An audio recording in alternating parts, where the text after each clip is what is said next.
The lights of the View studio shimmered like morning sunshine on polished glass. The audience had just finished cheering as Hugh Jackman took his seat at the table beside Whoopi Goldberg, Joy Behar, Sunny Hostin, and Sarah Haynes. The energy was lively, bright, and almost too perfect. The kind of moment where producers breathe easy, knowing the guest is charming, the crowd loves him, and nothing could possibly go wrong. Hugh, as always, radiated calm charisma. Dressed in a tailored gray suit and an open-collared white shirt, he greeted everyone with that easy, signature grin that made people feel instantly at ease. "Good morning, everyone," he said, flashing that warm smile toward the audience. "I've got to say, this feels more intense than a Broadway opening night." The crowd laughed, clapping and whistling, and even Joy smirked. "Oh, we're not that bad," she said playfully, tapping her note cards on the table. "Oh, you're worse," Hugh replied with a wink, drawing another round of laughter. The atmosphere was relaxed, flowing naturally as they talked about his latest project, a film about resilience, loss, and redemption. Whoopi asked about his process, Sarah teased him about his diet, and Hugh told a few charming anecdotes about learning to cook during lockdown. Everything was smooth until Joy leaned in, that sharp glint in her eye that always meant she was about to stir the pot. "So, Hugh," she began with a falsely sweet tone, "you've got this reputation as Hollywood's nicest guy. Everyone loves you. You sing, you dance, you save the world on screen. But tell me, are you ever not perfect?" The audience chuckled, expecting a lighthearted comeback. Hugh grinned, playing along. "Oh, I'm far from perfect, Joy. Ask my kids about my dancing in the kitchen. It's a crime scene." The crowd laughed, but Joy didn't stop. "No, I mean really," she pressed, voice sharper now. "You've had this image for years. Devoted husband, great dad, charitable actor. But come on, you recently announced your separation after what, 27 years of marriage? Doesn't that make people wonder if all that nice guy stuff was just for show?" The laughter died instantly. You could feel the oxygen drain from the room. Even the camera operators froze, unsure where to point. Sunny's eyes darted toward Whoopi, who shifted in her chair, her jaw tightening. Hugh's smile faltered just slightly, but enough for the audience to sense a change. He leaned back, his hands clasped on the table. "That's quite a question, Joy," he said slowly, his voice calm but laced with something colder underneath. "Would you like to rephrase that?" Joy gave a little shrug, feigning innocence. "I'm just saying what people are thinking, that's all. When someone's built their brand on being perfect, people wonder what's real and what's PR. A ripple of discomfort passed through the room. Sarah looked horrified. "Joy," she said softly, but Joy ignored her. Hugh's gaze stayed fixed on Joy. His tone was steady, but his eyes had lost their warmth. "You know, I've done hundreds of interviews, and that's probably one of the most disrespectful ways I've ever been asked about something personal." The audience gasped, the kind of sound that's half shock and half anticipation. Whoopi lifted her hand.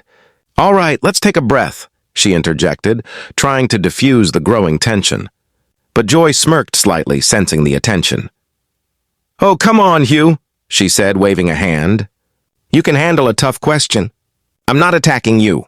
It's just, people are curious if being everyone's favorite good guy makes it hard to be honest about flaws." Hugh's jaw tightened. "Honest about flaws?" he repeated almost to himself. Then he leaned forward, elbows on the table. "Let me tell you something, Joy. There's nothing dishonest about being kind.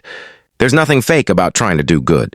The idea that decency must be an act says more about you than it does about me." The audience burst into applause, loud and unexpected.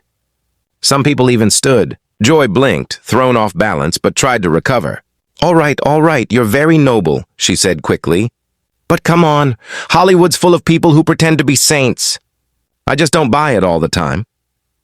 Hugh's tone dropped lower, quieter, but somehow carried more force. "I don't pretend to be a saint. I'm a man who's made mistakes, who's loved deeply, and who's tried to do right by his family and the people around him. What I don't do is come on shows like this to judge people I've never met." The tension was electric now. Whoopi glanced toward the control booth, silently signaling for a commercial, but the director held off. The energy was too raw, too compelling to cut.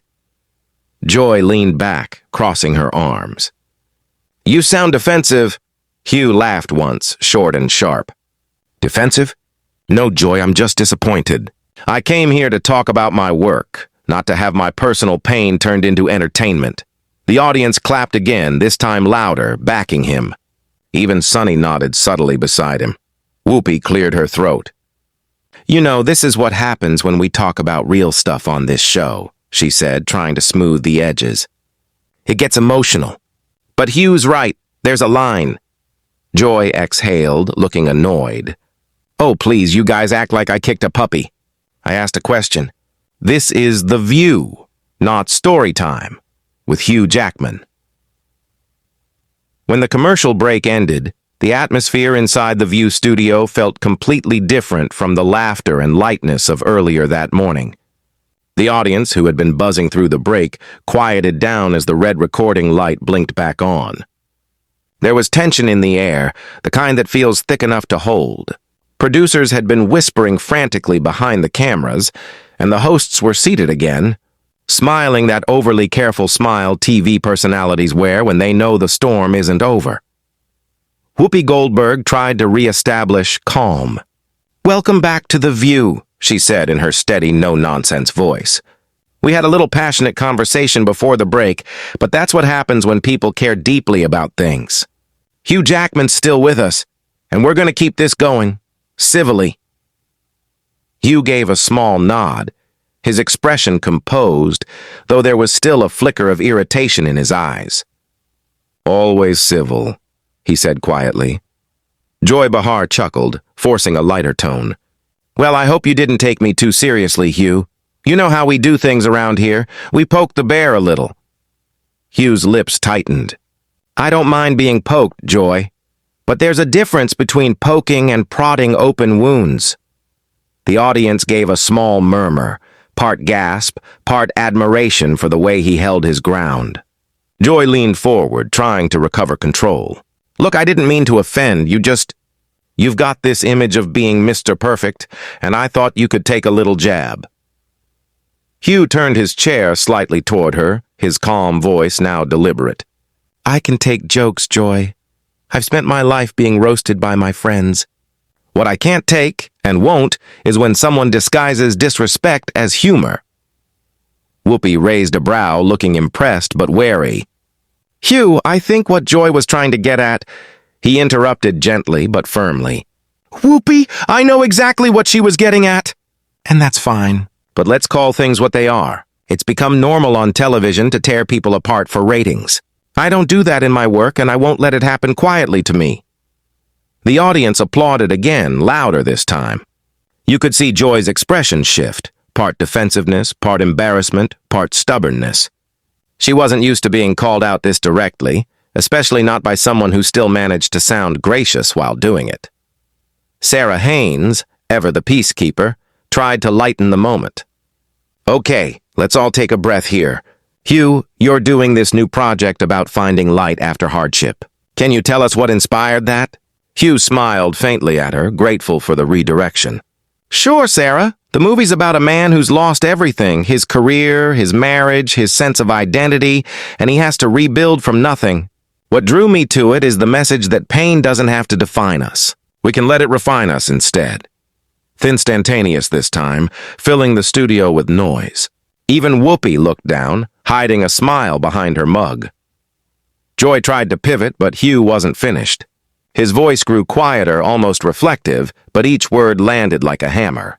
"When I came here today, I thought we'd talk about creativity, about hope, about what connects us as human beings. But instead, we're doing this, using people's pain for spectacle. Maybe that's entertaining, but it's not honorable."